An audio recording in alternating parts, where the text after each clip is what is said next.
Anelito sigue con los arquitectos, ingenieros y profesionales que puedan explicar los renders hechos con IA por la sobrina de Juan Román Rendelme. Afirman que nada de eso se puede hacer y que el exclub pronto podría hundirse y construir la Bombonera bajo tierra. Oigamos mientras das un chiqui like. Elme. Pero vamos a hablar de la Bombonera, de la ampliación de la Bombonera. ¿Realidad o mentira? La semana pasada nos acompañó un arquitecto que estuvo aquí, que hoy nos vuelve a acompañar, Antonio Ledesma. Hoy viene un ingeniero para poder hablar de la realidad, de la factibilidad y de la posibilidad de que se pueda ampliar la Bombonera. ¿Es real o es una mentira de campaña? En la semana en Radio Mitre conmigo estuvo José Beraldi, ex vicepresidente de Boca. José fue quien manejó el fútbol en los años de gloria de Boca y dijo que a él le encantaría ser candidato a presidente de Boca. ¿Qué quiero decir con esto? Que la política de Boca empezó a jugarse un año y medio antes. Por eso la pregunta es, ¿la Bombonera es una verdad cierta o es una mentira de campaña? Antonio Ledesma, arquitecto. Antonio, gracias. Gracias. Y el arquitecto ingeniero civil Gerardo Adaro, muchas gracias por venir. Y Tony Serpa, que también nos va a estar acompañando. Arranco por usted, ingeniero. ¿Verdad o mentira? Inviable, imposible. Hay un intento de construcción de una cuarta bandeja o quizás una extensión de una tercera bandeja. Hay una propuesta de techado, de cubierta, de techo arriba de esa cuarta bandeja.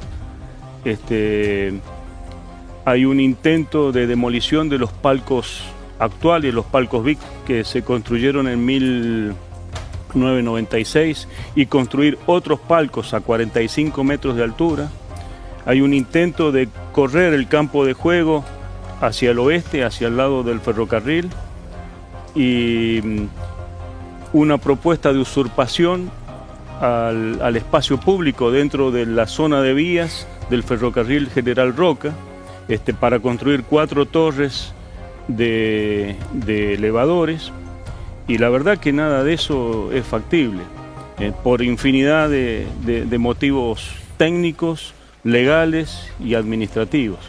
En la semana me decían que lo único que tiene Boca, es difícil poder aseverarlo porque, digamos, es información que uno trata de buscar, porque uno en Boca pregunta, y ha invitado también a los profesionales que llevan adelante supuestamente esta ampliación y la colocación de las 4 columnas con ascensores para descomprimir la Bombonera. Bueno, ¿qué es lo que hay? ¿Qué es lo que tienen? ¿Qué es lo que han presentado? ¿Qué es lo que se le puede mostrar al socio? El otro día off the record una persona me decía, no hay mucho más que esto. Cuando digo esto es lo que estamos viendo atrás, que vendría a ser, no sé, un render, una presentación de inteligencia artificial. ¿Qué vendría a ser esto? Que es lo que Boca presenta, o los influencers que responden a Riquelme, presentan como, estas son las famosas columnas con ascensores, que es una muy bonita obra, que puede servir como para descomprimir un poco la salida de la Bombonera. La Bombonera, cuando uno sale, es un embudo, no tiene una manera de descomprimirse. Estas son las torres, estos son los ascensores. Esto no es ampliación de Bombonera, esto es ingreso y salida un poco más viable. Ahora, lo que se ve y lo que proponen es esto. ¿Esto qué vendría a ser? ¿Un render? ¿Esto es inteligencia artificial? ¿Qué es esto? Mire, un anteproyecto básico son entre 150 y 200 planos. Un anteproyecto avanzado puede llegar a 500 planos. Un proyecto básico, unos 750 planos. Un proyecto avanzado, más de 800, 900. Y un proyecto ejecutivo, más de 1000 planos. O sea que son cajas y cajas de planos, de detalles, de estructura, de fundaciones, de instalaciones, sistema de combate contra incendio, sistemas de instalaciones sanitarias. Y acá lo que conocemos, o por lo menos lo que el club ha mostrado, es un render hecho con inteligencia artificial, que te digo, lo hace mi nieta que tiene 10 años, sin desmerecer pero no es un proyecto. Está muy lejos de ser un proyecto. Y Boca, para usurpar la zona de vías, tendría que haber ido al administrador de la zona de vías en representación del Estado, que es ADIF, la Administración de Infraestructura Ferroviaria, Sociedad del Estado, y hasta donde sabemos, ha ido primero a un concesionario de cargas, Ferrosur, que se llama Ferrosur. Esto es lo que hablamos con Antonio la semana pasada, Sociedad ¿no? Anónima, y Ferrosur le ha pasado el tema a la CNRT, y la CNRT elegantemente ha dicho: presénteme el proyecto. Presénteme el proyecto. Hace una semana que ha dicho. Entonces, si existiese un proyecto... Yo ya se lo presento al día siguiente. Al día siguiente, en ayunas, y con la primera orina de la mañana, tendrían que estar las 70 cajas del proyecto en la CNRT. Porque cuanto más tiempo tardo yo, más tiempo tarda el proyecto. Por supuesto. Bueno, ahí una muestra que ese tal proyecto aparentemente no existe. Ahora, yo aquí quiero ser abogado del diablo, ingeniero. Porque hay una realidad que se plantea en ambos comunicados, ¿no? Hay dos comunicados. Uno donde Boca, casi festejando, dice que la CNRT le aprueba la construcción de las columnas. Y por otro lado, hay un comunicado de la CNRT a Ferrosur diciéndole una factibilidad, pero habla de un anteproyecto, ¿no? Dentro de mi desconocimiento, yo debería entender que no solo esto se presentó, sino que algún tipo de plano para que la CNRT hable de previsibilidad y hable de anteproyecto tiene que haber, porque esto, como lo dice usted, yo no quiero desmerecer a nadie porque no lo sé hacer esto. Yo no estoy capacitado ni siquiera para usar la inteligencia artificial. Pero digo, algo más que esto se debe haber presentado. Yo dudo mucho, porque si existiese algo más que esto, se habría mostrado en todos los medios. ¿Y por qué la CNRT habla de...? Porque para mí es un tema de terminología que utiliza la CNRT, porque un anteproyecto son mínimo 200 planos, como estamos hablando. Igualmente, en el momento, vamos a ser optimistas, que la CNRT dé un visto bueno, vamos a ser optimistas que existe el proyecto. Claro, claro. Esto está bien que lo marque. Y que la CNRT lo apruebe. La instancia no muere ahí. Tiene que pasar a la DIF, que es quien va a evaluar técnica y legalmente la real usurpación dentro de la zona de vía. La CNRT, el rol que tiene, fundamentalmente es el control del transporte, ¿no? Digo, a ver, control del transporte es las cubiertas de los colectivos, el control de los choferes, el estado de los micros, también de las vías, del ferrocarril, imagino que las vías. ¿Ese es el rol fundamental de la CNRT? Sí, es así. Miren, para entender un poco la situación, las rutas nacionales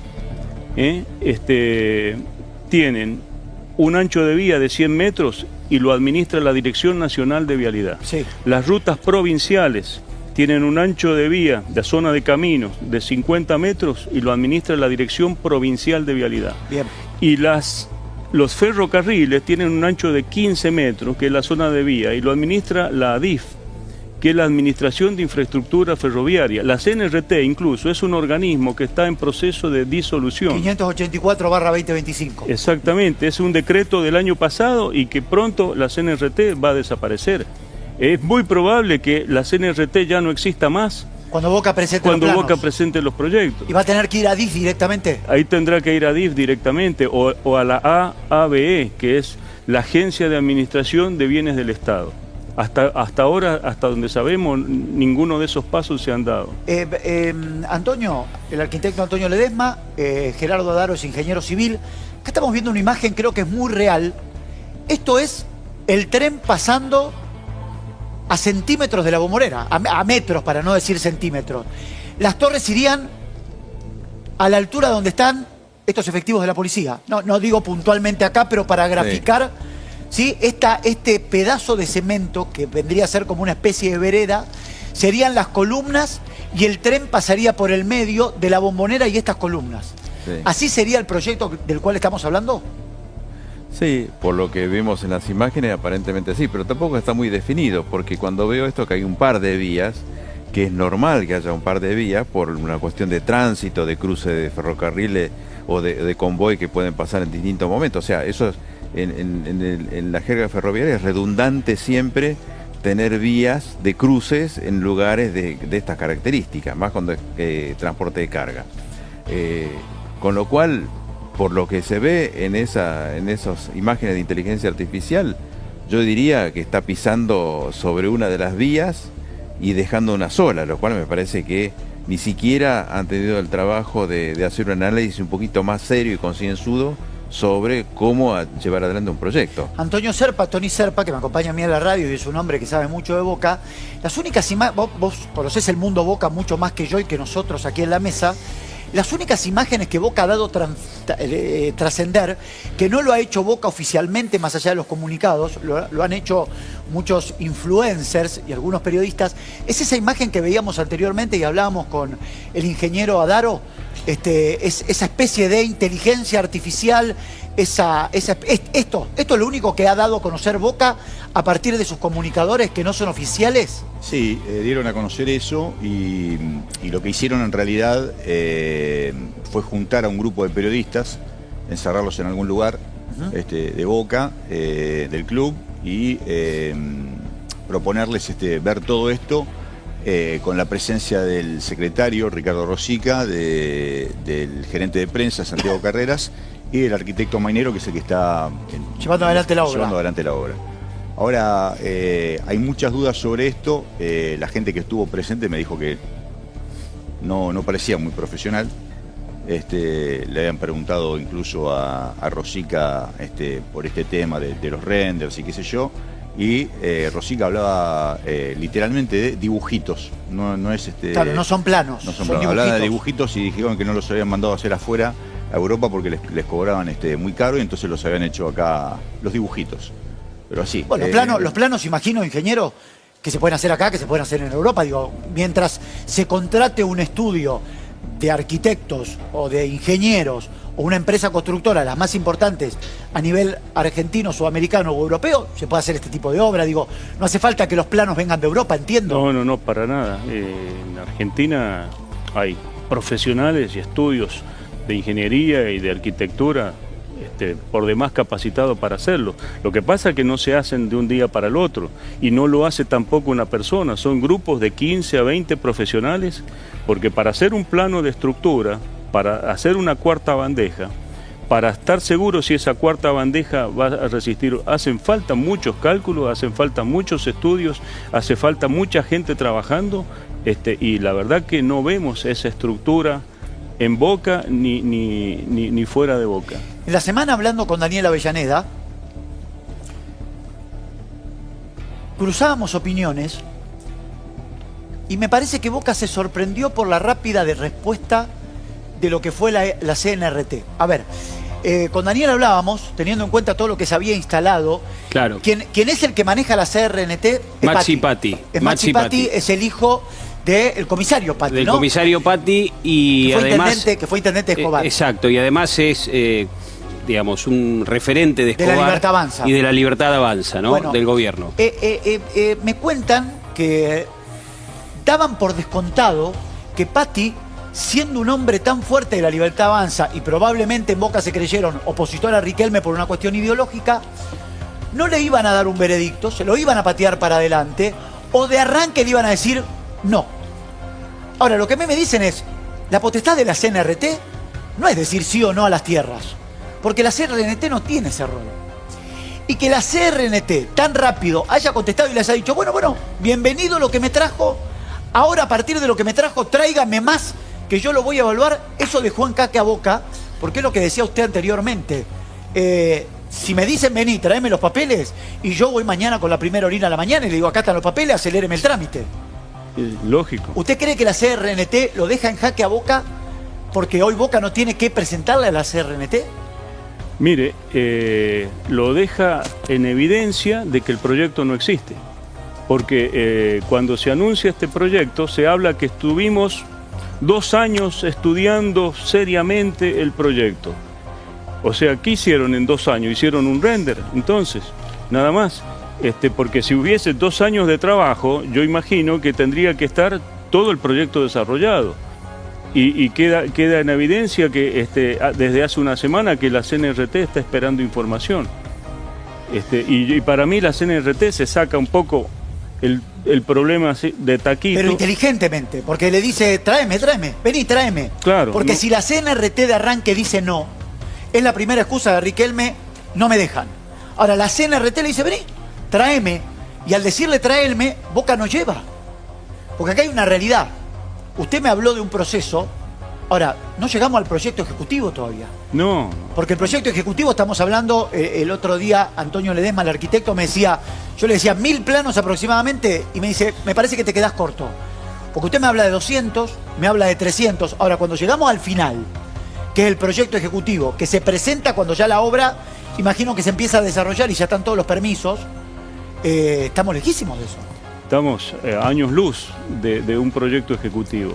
Y un proyecto ejecutivo para un estadio, porque proyecto ejecutivo para una obra menor, por ahí no es necesaria tanta información, pero para un estadio donde se pretende hacer una cuarta bandeja, donde se pretende hacer un techo, miren, no me gusta hablar de otros equipos, pero el Club Atlético River Plate seriamente contrató a un estudio de Stuttgart, Alemania, / Bergermann Partner, para hacer toda la quinta bandeja, para hacer la cobertura del techo y para hacer toda la estructura de piel. Y esta consultora contrató a su vez a Arup Consultants de Londres. Y Arup Consultants de Londres es la consultora de ingeniería más grande del mundo, para revisarle el proyecto. Y Arup Consultas, a su vez, ha contratado una consultora argentina de mucho renombre para que haga la nacionalización del proyecto, porque las normas técnicas de Argentina no son las mismas que Europa. Y toda esa estructura que vemos del lado de los primos, seriamente, no la vemos dentro de Boca, lamentablemente. Acá hay una realidad. No sé si nosotros tenemos, le quiero pedir a la producción si tenemos el mapita de River, porque hay algo que me parece interesante con el peso de las estructuras, ¿no? Cuando Boca, cuando Volpini hace la Bombonera, imagino que el peso de la Bombonera está relacionado con la base de la Bombonera. Digo, yo voy a hacer un estadio que pesa, o un edificio que pesa tanto, yo la base tiene que tener tanto. ¿Es así la construcción? Se lo pregunto a ambos. Es así. Sí, a ver, la fundación es creo uno de los puntos más importantes en cualquier proyecto, porque, y para eso existen técnicas de análisis del suelo, ensayo del suelo, estudios de ingeniería especializados en eso, que son muy importantes, inclusive la opinión que ellos dan, porque con esa opinión uno desarrolla el proyecto encima. Y ahí no tenemos que olvidarnos que tenemos el famoso fango verde boquense, que tanto habla del Pini, y que es un fango, es un territorio aluvional. Barroso, ¿no? Claro, entonces con lo cual ahí hay pilotaje hecho para poder llegar al suelo duro, que es la tosca, que debe estar a 7, 8, 10 metros de profundidad probablemente, y varía en el terreno. Con lo cual, que yo lo comentaba el otro día, la fundación es un tema importante porque hoy tiene pilote que tiene una estructura metálica, que tiene hormigón colado allí y no sabemos el estado en el que está. Claro. Volveme a la imagen de River, porque esto me parece interesante. River lo que hace es columnas barrapilotes, no sé, perdónenme, pero no sé el nombre técnico, que son estos palitos que ustedes ven, ¿sí? Eso se los voy a marcar de acá, estas son columnas. ¿Qué hacen estas columnas? Primero, River tiene mucho más espacio a nivel terreno que lo que tiene Boca, ¿no? Por eso lo que puede hacer es correrse del Monumental, armar esas columnas. Lo que hace River es, a partir de estas columnas, sostener la cuarta bandeja y el techo. Ahora, yo sé que ustedes vinieron a hablar de Boca, pero quiero compararlo con lo de Boca y lo de River esto. River pone estas columnas porque sabe que la cuarta bandeja y el techo, si la apoyan a partir de su tercera bandeja, puede generar un problema de peso a la construcción original de abajo, y por eso dice, como yo le voy a agregar mucho más peso a mi estadio, porque le voy a agregar una bandeja toda en el círculo, más el techo, que el otro día Antonio nos decía. Bueno, aparte el techo tiene una problemática, el viento, que puede complicar también el peso, porque no es un techo totalmente cerrado, sino que hay un círculo y el viento puede embolsar. Bueno, ustedes lo van a explicar mejor que yo técnicamente, pero River hace esto no solo porque tiene espacio, sino también por una cuestión de peso, que sabe que si le apoya una cuarta bandeja y un techo a la tercera bandeja, ¿se le puede desmoronar? Por supuesto.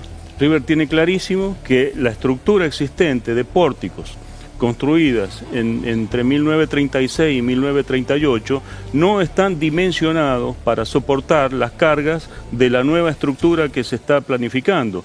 Entonces hace todo un anillo perimetral totalmente independiente de las estructuras existentes, con pilotes independientes, con columnas independientes, con ménsulas independientes, para soportar esa estructura nueva.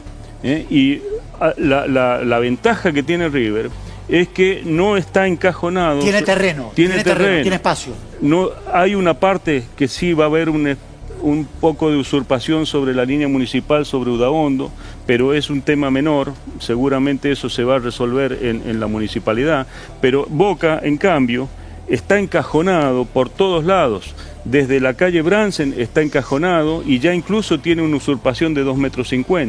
En Aristóbulo del Valle está encajonado, tiene una usurpación de 2,50 metros. Del Valle Berlucea, perdón, Aristóbulo del Valle, que es la que da al norte, a la zona de Casa Amarilla, donde ustedes dicen el arco de Casa Amarilla. Claro. La calle que está atrás no le pertenece a Boca. Esa calle Boca tiene apenas una servidumbre de paso, no puede construir absolutamente nada sobre esa calle. Entonces también está encajonado. Y sobre el ferrocarril también está encajonado. O sea, Boca no tiene esa posibilidad, lamentablemente, de crecimiento que tiene River. Entonces se idea un render, porque el render aguanta cualquier estupidez. Usted le puede poner una cuarta bandeja, una quinta y una sexta bandeja al render. Y arriba me paro yo con 200 kilos también y voy. Y el render no va a gritar, no va a decir nada, pero eso no lo puede plasmar en un proyecto serio. Claro. ¿Tony? No, te quería decir algo que me quedé con lo que decías de Riquelme. Cuando Riquelme hizo la presentación esa en el canal de Boca, decía que faltaba un último pasito. O sea, o desconocimiento o mentira, decía que faltaba un último pasito y que esperaba que nadie le pusiera ningún tipo de bueno, por obstáculo. eso lo que hablábamos con Avellaneda. Exacto. Esto decía, de que se esperaban que la CRNT le diga no, para ellos de alguna manera victimizarse y decir, acá está, ya me lo prohibieron. Totalmente. Inteligentemente la CRNT, inteligentemente, astutamente, le devolvió la pared le dice, bueno, vení, tráeme. Claro. Y la gran pregunta es, ¿por qué Boca? Porque esto pasó hace 2 semanas ya. ¿Por qué Boca no ha presentado ningún papel? Dijeron, así como dijo aquella vez que iba a tomar mate con los vecinos al día siguiente, dijeron, bueno, en cuanto nos den la aprobación, nosotros ya empezamos con la construcción. Y resulta que además después nos encontramos que lo que pidió es la construcción de las torres y no pidió nada de ampliación, ni tocaron el tema de ampliación. En ninguno de los comunicados habla de ampliación. En algún momento se desliza que la construcción de las torres es el primer paso para después construir la cuarta bandeja. A mí lo que me parece, dentro de mi desconocimiento, es que las columnas con ascensores no sostienen y no tienen nada que ver con la cuarta bandeja, porque la cuarta bandeja estaría en el círculo de la tercera bandeja. Porque muchos el otro día me decían, ¿cómo vendiste humo, Gabriel? Porque están haciendo estas columnas, porque en estas columnas van a apoyar la cuarta bandeja. Le digo, mirá, primero pido disculpas si fue así. Yo lo que entendí a partir de Antonio y a partir de usted, Gerardo, es que las columnas son totalmente independientes en el apoyo, porque no sé si hay una confusión en la comunicación mía o en la comunicación de Boca, que dieron a entender. Vienen las 4 columnas, vienen los ascensores y a partir de ahí nosotros apoyamos la cuarta bandeja. No. Esto no es así. No es así, no. Las columnas son estrictamente para cumplir la función de alojar las cajas de elevadores y las escaleras. No tienen absolutamente nada que ver con la estructura que debiera soportar la cuarta bandeja. Porque si fuera así el caso, habría que construir también sobre Bransen más columnas para sostener, claro. Y sobre Aristóbulo del Valle también más columnas, y no es así. Y además están tan separadas del cuerpo del estadio que no puede cumplir ninguna función estructural. Por lo que se ve en el render, ellos están pensando en una pasarela metálica que llega desde las columnas hacia el cuerpo de la tercera bandeja, porque la hipotética cuarta bandeja todavía está muy lejos de ser realidad. Vamos a ver, esta semana jugó la selección argentina, lo voy a dejar a mis compañeros también para que hagan algunas preguntas. Esta semana jugó la selección argentina, hubo algunas fotos, no sé si son de mucha gravedad o no, hay una que parece interesante después poder verla, pero quiero con mi producción ver algunas fotos, por ejemplo, de algunas butacas rotas, insisto, esto tiene que ver más... bueno, vamos a arrancar con esta. Esta me parece la más grave, ¿no? ¿Esto qué es, Tony? A ver, ayúdame a describir qué es esto. Esto es algo así como el techo el que ven los muchachos que están en la 12, es la parte norte, ¿sí? Esto es el techo de la tercera bandeja. Popular norte, exactamente, es el techo de la segunda bandeja, lo que sería el piso de la tercera, ¿sí? Okay. Subiendo de la segunda a la tercera, ¿sí? Y esos son hierros que están oxidados y revoque que, bueno, claro, a simple vista lo descascaran así y lo sacan. Esto digamos, es un, ¿no?, hierro oxidado con un hormigón que se empieza a desmoronar. Es así, el movimiento de la gente genera deformaciones, esas deformaciones generan fisuras, esas fisuras se deben tratar, ¿no? Con una mano de pintura no se resuelven las fisuras, ¿eh? Entonces, ese tratamiento de fisura no se hace, el agua y la humedad llegan hasta el acero empieza un proceso de corrosión desde afuera hacia adentro. Por ejemplo, un acero, un hierro de 1 pulgada de diámetro pasa a ser de 3/4, el de 3/4 pasa a ser de media, el de media pasa a ser de 1/4, la oxidación va avanzando desde afuera hacia adentro, el núcleo de ese acero útil cada vez es más chico, lo cual es peligrosísimo, pero aparte ese acero oxidado se expande y empuja al hormigón hacia afuera. Por eso es que se descascara el hormigón tan fácilmente, hasta lo sacan con la mano, porque el hormigón a la tracción no tiene resistencia, y eso es gravísimo. Bueno, por eso, yo quiero... Le voy a pedir un favor, porque por ahí usted está más cómodo. Venga acá conmigo. No, ¿usted la ve?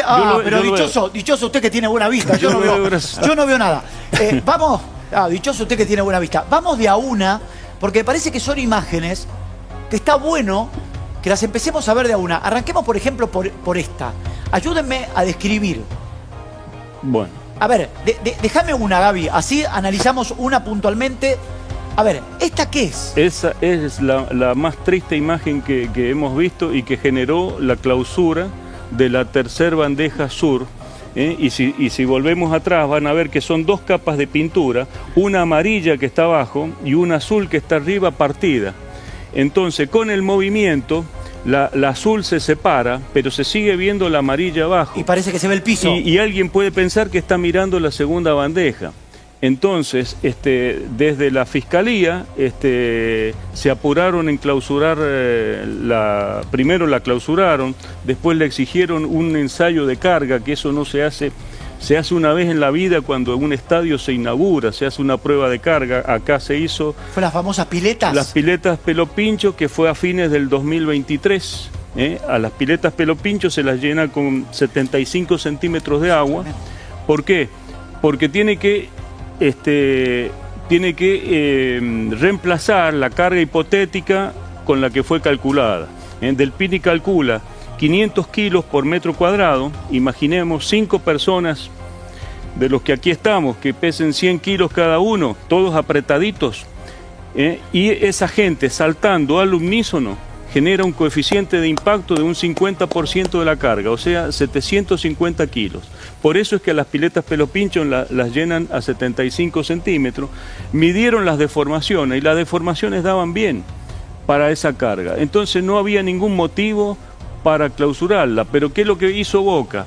En esa junta de construcción, porque esos son 2 pórticos que están uno al lado del otro, que en cualquier estadio del mundo queda un espacio vacío o a lo sumo se llena con telgopor, lo rellenan con concreto, con mortero de cemento. Y se parte. Entonces, con ese movimiento, el arena cemento se forma un detrito y le empieza a caer al de abajo y se genera un pánico de que se está viniendo todo abajo, lo cual no es cierto. O sea que hoy el aforo está, o sea, si Boca lo pelea, el aforo lo tiene que defender. Si tuviese personal capacitado para... Es esto, ¿no?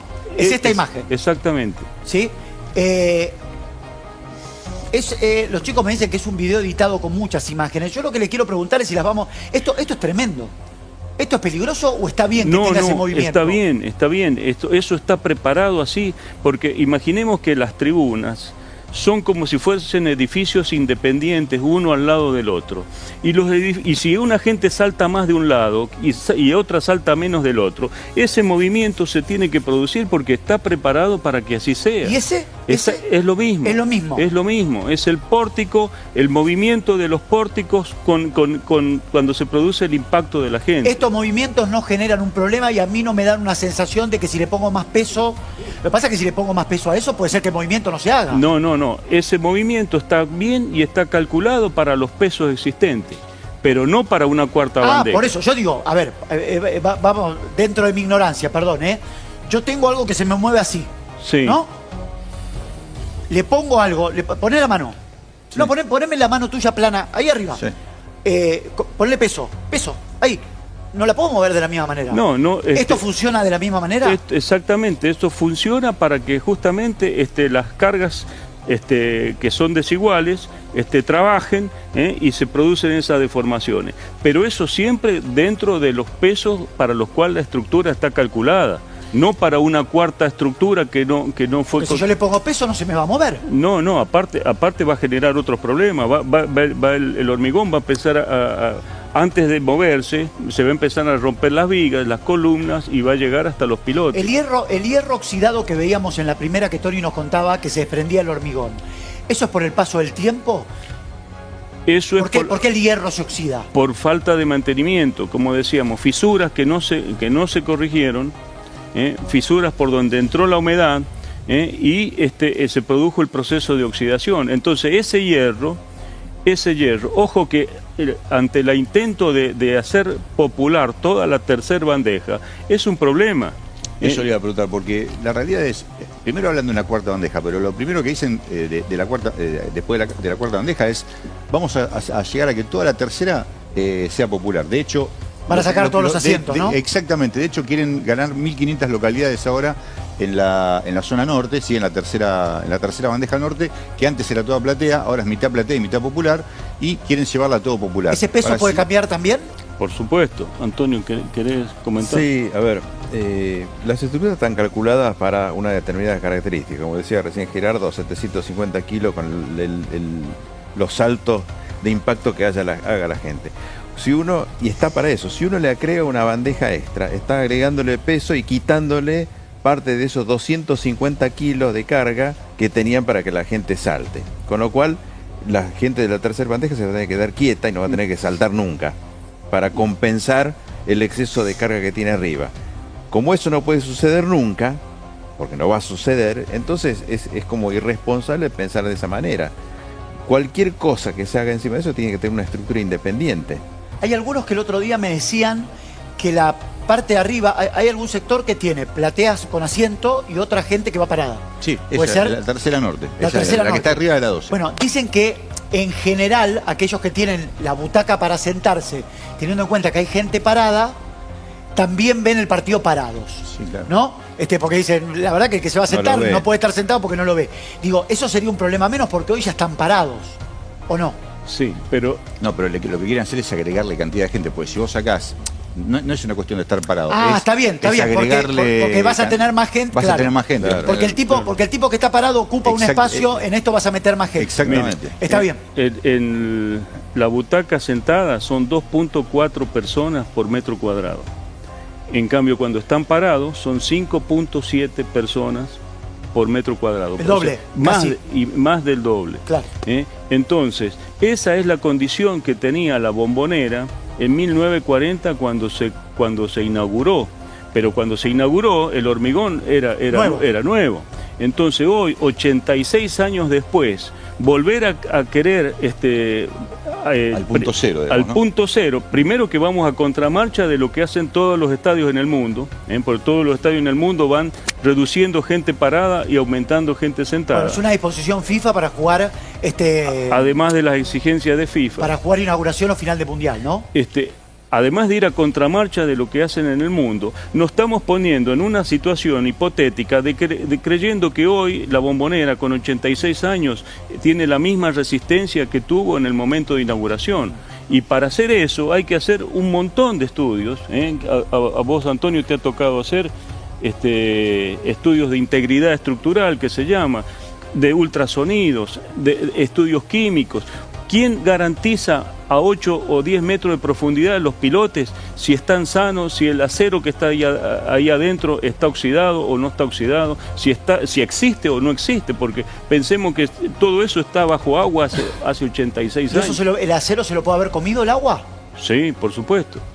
Por supuesto. Puede ya haber desaparecido. Ahora, ¿y eso, más allá de la ampliación o no, nos genera un problema futuro con esta Bombonera sin tocarla si el agua se comió el acero? Se deben hacer estudios de integridad estructural periódicamente e ir verificando que las condiciones del acero y del hormigón estén tal como fueron calculadas. Porque una viga o un pórtico o una losa uno puede ver, como estamos viendo esos videos, pero lo que está bajo tierra... ¿Y eso cómo se hace? ¿Hay que cavar y empezar a ver a distintos niveles? ¿Cómo se hace? Hay varios mecanismos. Uno puede ser una excavación que se puede hacer, que es un método invasivo, y también el problema que genera un método invasivo, que yo estoy haciendo un agujero, que le estoy sacando tierra, que está funcionando a la compresión en ese momento con los pilotos que están existentes, o sea que estoy debilitando la estructura. Sí. Y después hay otros métodos indirectos que son un escaneo, como uno le hace una ecografía, Sí. Existen aparatos de eso, pero que es impreciso, o sea, no es como una cosa que saca una fotografía exacta de lo que está, con lo cual es interpretativo, la persona que hace el análisis es interpretativo, y bueno, a partir de ahí uno puede tomar unas decisiones, pero nunca nadie se hace cargo de eso. Ahora, por lo que uno ve cuando va a la Bombonera, ¿no? Por lo que uno ve cuando va a la Bombonera, todo esto que ustedes que para mí es un chino, pero está excelentemente bien explicado. Cuando uno va a la Bombonera, esas excavaciones no se ven. No están. Ni siquiera hay un montículo de tierra que esa excavación se hizo y se volvió a tapar. Imagino que no es un pocito de este tamaño, que es un pozo tan grande como este estudio, ¿no? En algún momento, vamos a suponer que todos los papeles están bien, que Juan aprueba, que Pedro aprueba, que Tito aprueba y que José aprueba. Alguien el día de mañana se va a preguntar si ese cemento está, si ese hormigón está bien, si ese hierro está bien, y si el hormigón puede aguantar una cuarta bandeja. Digo, ¿llega a esa instancia donde alguien lo pregunta? Sí, por supuesto. Mire, el cemento Portland fue descubierto hace 200 años, en Portland, Inglaterra, justamente por eso tiene ese nombre. En Inglaterra, en Francia, hay estructuras de hormigón armado que tienen 200 años. Nadie piensa que se van a caer. Entonces, la Bombonera, por antigüedad, no es que haya que jubilarla. No es que el hormigón ya no resiste más, pero hay que hacerle mantenimiento, como a cualquier estructura, y no los vemos esos mantenimientos. Hubo un momento hace muchos años, en el 84, que estuvo clausurada también por problemas estructurales y por problemas de mantenimiento, que no se le habían hecho. Estamos hablando del año 84. Es así. Ahora, si todo eso diera perfecto, ¿qué significa? Y que con las 3 bandejas como está, puede seguir funcionando, pero ni pensar en una cuarta bandeja. Le paso una pregunta de borracho de café, ¿sí? Mía, no usted. Ingeniero, ¿cuánto pesa una cuarta bandeja y el techo? Mire, la cuarta bandeja usted tiene que calcularle, además de los 750 kilos por metro cuadrado, tiene que el peso propio de la losa de 30 centímetros, el hormigón pesa 2.100 kilos por metro cúbico, son prácticamente otros 700 más, o sea que es 1,5 toneladas por cada metro cuadrado de losa de hormigón, y tiene ¿cuánto? 20.000 metros cuadrados. Supongamos que es eso, sí, son 3.000 toneladas. 30.000 toneladas. 30.000 toneladas. 30, o sea, más o menos, ¿no? Yo por eso hice el chiste del borracho del café. O sea, más o menos habría que agregarle 30.000 toneladas. 30.000 toneladas que son 30 millones de kilos. Sí, que la estructura existente no están calculadas ni preparadas ni en armadura ni en hormigón para resistirla. no está preparada desde el inicio y encima tiene un deterioro. Y encima por lo que tiene entiendo, ¿no? Es así. O sea, no lo preparé el día 1 para proyectar. Porque, a ver, hay dos problemas. No las estoy poniendo a la cuarta bandeja sin haber calculado el peso y el hormigón lo estoy poniendo hoy. El hormigón tiene 86 años, los hierros tienen 86 años y encima le estoy agregando 30 millones de kilos que no estaban preparados en el momento no que estaban se... previstos en el cálculo. Claro. Más la cubierta. Yo le quiero hacer una pregunta al ingeniero Adaro y al arquitecto Ledesma. De los proyectos que ustedes observaron de la Bombonera, ¿cuál ven más viable? ¿El esloveno, el 360? Bueno, el 360 fue con la plataforma de Riquelme, en ese momento era el vicepresidente y Ameal el presidente. Después dijo que no era posible, lo mismo con el esloveno. ¿Cuál ven más viable en este aspecto? Bueno, el 360 es un proyecto mío. Ajá. Del año 2007.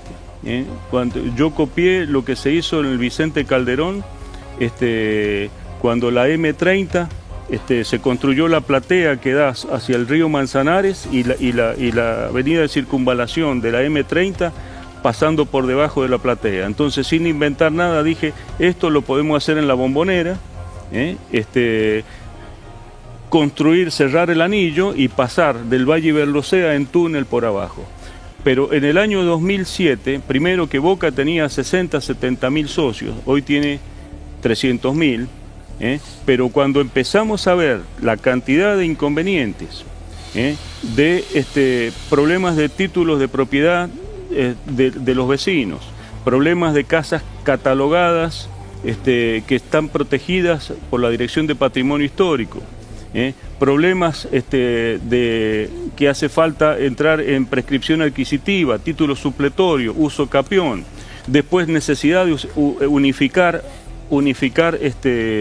los títulos y después hace falta un cambio de zonificación y uso, que hay que ir a la legislatura con doble lectura, aprobación en primera instancia, audiencia pública, aprobación en segunda instancia. En este último paso, para que tenga una idea, San Lorenzo lleva 15 años en los terrenos de Avenida La Plata, 15 años solo en este último paso, en el cambio de zonificación y uso, que con Antonio nos dijimos, acá esto no va a suceder nunca.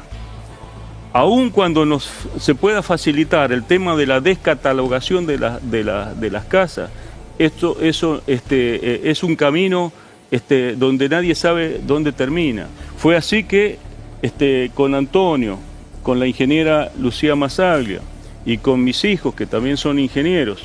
Yo soy papá de 4 hijos, los 4 son ingenieros y los 4 están casados con ingenieros. Así que tengo 8 ingenieros detrás mío. Si no es ingeniero, no entra en la familia. No, fue que proyectamos Bombonera siglo XXI. Ajá. Es un estadio nuevo en los terrenos de Casa Amarilla y que creemos que es el único proyecto factible de los que están en danza, pero que solo va a ser construido cuando haya una dirigencia seria, honesta y responsable. Los hinchas no se quieren ir de la Bombonera. Bueno, yo tampoco me quiero. Mi abuelo fue uno de los constructores de la Bombonera, pero uno llega a veces a tener que tomar decisiones, porque cuando no hay ninguna otra alternativa. Bueno, el Atlético de Madrid se fue, ¿no? El sí, Atlético... pero otra cabeza, ¿no? Los europeos piensan diferente. O sea, acá en la Argentina queremos estar siempre en el mismo lugar. Por eso yo aclaro el tema de los hinchas no se quieren ir de la Bombonera, porque es un reducto histórico. Les cuesta mucho, ¿no? Los hinchas que tienen su lugar, porque aquellos que no tienen su lugar, preguntan si no se quieren ir. Por supuesto, porque hay un montón de adherentes que nunca van a poder entrar a la Bombonera.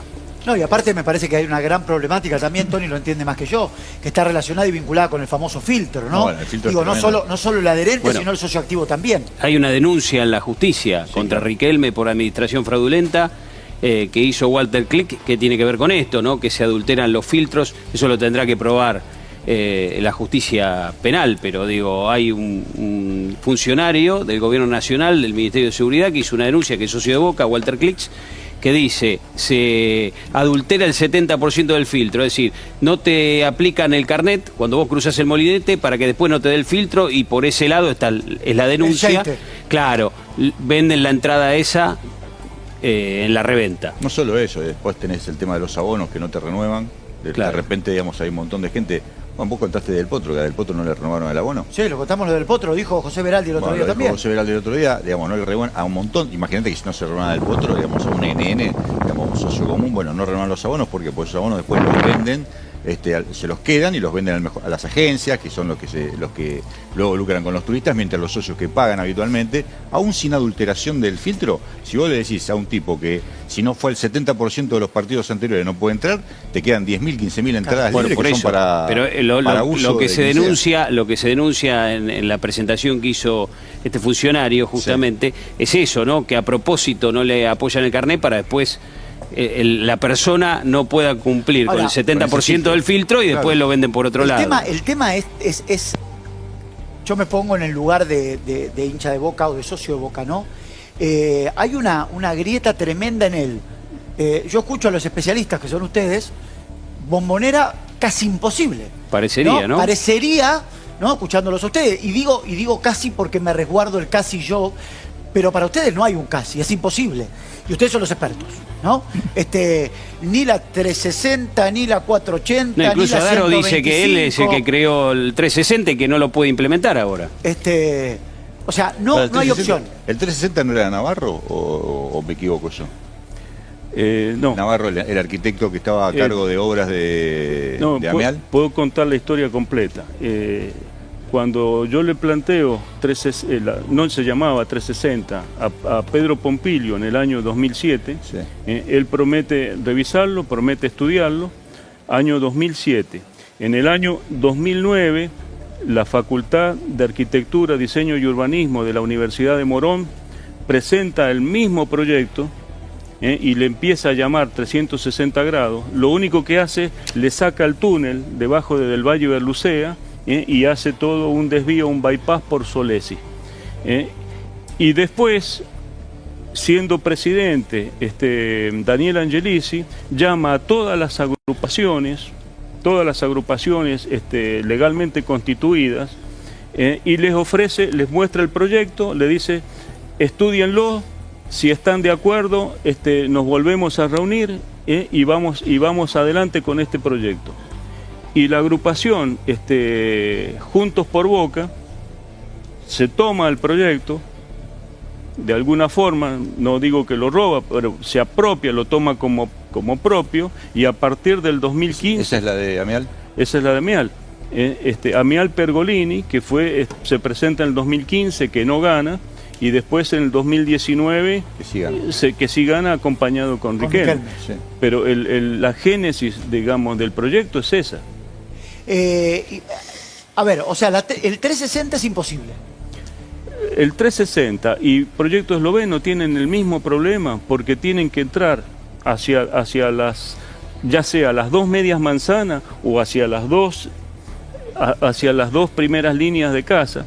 Yo quiero esto que describimos recién, vale tanto para 129 propiedades que requiere el 360, para 67 propiedades que requiere el Proyecto Esloveno, pero si fuera una sola la casa, el problema y todo el proceso es exactamente el mismo. ¿Cuál es a ver, porque hay muchas versiones, está bueno el tema de las casas y con esto empezamos a cerrar y le agradecemos el tiempo. ¿Cuál es el problema? Porque yo escucho, ¿no? Los vecinos quieren vender. Cuando Riquelme dijo que el problema era que las casas eran patrimonio de la ciudad, los vecinos lo que dicen es, la Bombonera también, uno va a hacer el trámite en la ciudad de Buenos Aires y en 3-4 meses las propiedades pedido por los propietarios dejan de ser patrimonio y se pueden vender. Después hay muchos que dicen, es una fortuna de dinero, las propiedades valen entre 300 y 400 mil dólares, la verdad que es una locura de dinero. ¿Qué más? Estoy haciendo memoria, espérenme que estoy un poco viejo y me cuesta hacer memoria. Después otra es, no tienen papeles las casas, porque son casas que no tienen papeles. Entonces, eso, cuando Boca diga, quiero construir acá, le van a decir, no, pero esa tierra no es suya porque fue usurpada en su momento. Hay tanto berenjenal que le quiero preguntar, ¿se pueden vender? ¿No se pueden vender? ¿Por qué se pueden vender? ¿Por qué no se pueden vender? Gaby, yo te explico un poco. Vamos a empezar por otro lado. Yo fui funcionario en su momento del gobierno de la ciudad. Bien. Y hicimos el desarrollo del barrio Donado Holmer, que era toda la traza de la autopista. Ok. Una situación, podríamos decir, similar. Había casas catalogadas, había casas usurpadas, había terrenos demolidos. Cuando nos ponemos a ver con 6 ministerios de la ciudad, cómo operar en todo eso, fuimos descubriendo un montón de situaciones y de irregularidades que había a través del tiempo. Okay. Por eso hoy se ve muchos de los terrenos vacíos, porque todavía están teniendo esa irregularidad que están dentro de la justicia. Okay. ¿Por qué no va a pasar esto acá? Okay. El CASI que decías hace rato tiene que ver con que hay una necesidad hoy en Boca de 300.000 socios, 325.000 socios que necesitan entrar a la cancha, que quieren entrar y tienen que entrar. Entonces, cualquier proyecto, cuando uno hace un análisis objetivo, decimos, si tenemos que hacer tantos pasos para llegar, estoy hablando del 360, del esloveno, la ampliación para arriba, para el costado, no quiera para abajo, todo el proceso que tenemos que hacer, ¿cuánto es en tiempo? Puedo decir un tiempo X, pero quizás el tiempo se me extiende infinitamente. Entonces yo tengo que buscar una solución en la cual los pasos a seguir sean la menor cantidad de tiempo para llevar rápidamente a un resultado. O sea, lo que usted me dice, Antonio, es que hoy es más rápido hacer un estadio nuevo que hacer una remodelación o hacer la compra y la justicia y toda la mar en coche. Hoy tiene menos pasos, y los pasos esos son tiempo, y muchos de esos tiempos son incertidumbres. Okay. Entonces, yo entiendo también cuando se dice, bueno, pero no me quiero de la Bombonera y qué sé yo. Pero, a ver, pensemos que hay muchos clubes que han ido por distintos lugares. Platense está en Vicente López y estaba antes en Saavedra, y diversos clubes también que fueron mutando. Sí. Boca se fue a Wilde una vez y volvió. Entonces, River estaba en La Boca y se fue... El proyecto suyo, Gerardo, era en Casa Amarilla, ¿no? Atrás. Es en los terrenos de Casa Amarilla. De los dos, era de los dos el proyecto. Ah, es de los dos. Sí, perdón. Sí. Es a continuación de la Bombonera. ¿Y qué se hace con la Bombonera? ¿Se guarda como monumento histórico? La Bombonera queda como está. Puede servir para multipropósitos. El fútbol femenino, el fútbol senior, puede jugar la reserva. Puede pensarse en espectáculos, en shows artísticos, en eventos culturales, es decir, la Bombonera no se la toca, se la mantiene, ya no está catalogada como patrimonio histórico, o sea, claro, supuestamente se podría demoler, pero nunca está, digamos, en nuestra imaginación, claro, demoler la Bombonera. Demoler la Bombonera. ¿Qué costo tendría hacer el estadio nuevo?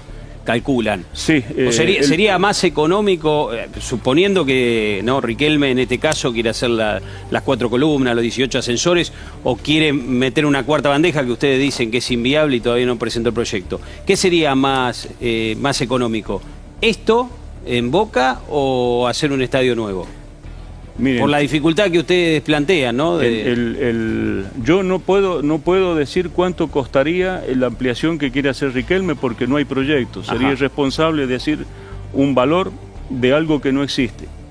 Un estadio nuevo para 105.638 espectadores, como es el proyecto de Bombonera Siglo XXI, tiene un costo de 395 millones de dólares. Bien, ¿eso se podría financiar con fondos genuinos?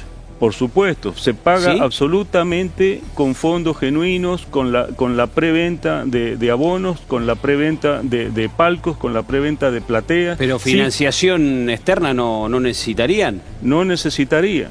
Igual no está mal, para mí, River, por ejemplo, se financia con bancos internacionales, me parece bien. Pero esta parte la está perfecto. No. Igual no es un problema para mí la financiación. Vos podés pedir guita y después la devolvés, no hay drama, como una tarjeta de crédito. River obtuvo hace muy poco 100 millones de dólares de financiamiento. Yo les digo que el proyecto fue estudiado, toda la parte de la ingeniería financiera, y no requiere financiamiento externo. Okay. Se paga sola con la cantidad de palcos, plateas y abonos. Excedente, o sea, porque ni siquiera se tocan los abonos que están actualmente en la Bombonera. Se traspasan. Se genera así un fideicomiso, una cuenta paralela, externa, porque de manera de que el Club Atlético Boca Juniors no toque un centavo para sus operaciones normales, compra de jugadores, claro, pagarle a Cavani y a toda la gente que tenemos, con dineros que sean destinados, claro, para el estadio nuevo. Subieron el volumen para disimular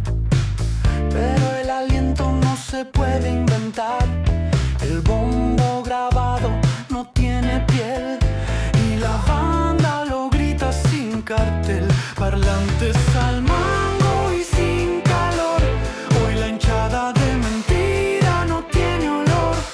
Mientras River canta con pulmón, ellos editan su pasión. Sonido surround, pasión sin señal. Sonido surround, se escucha fuerte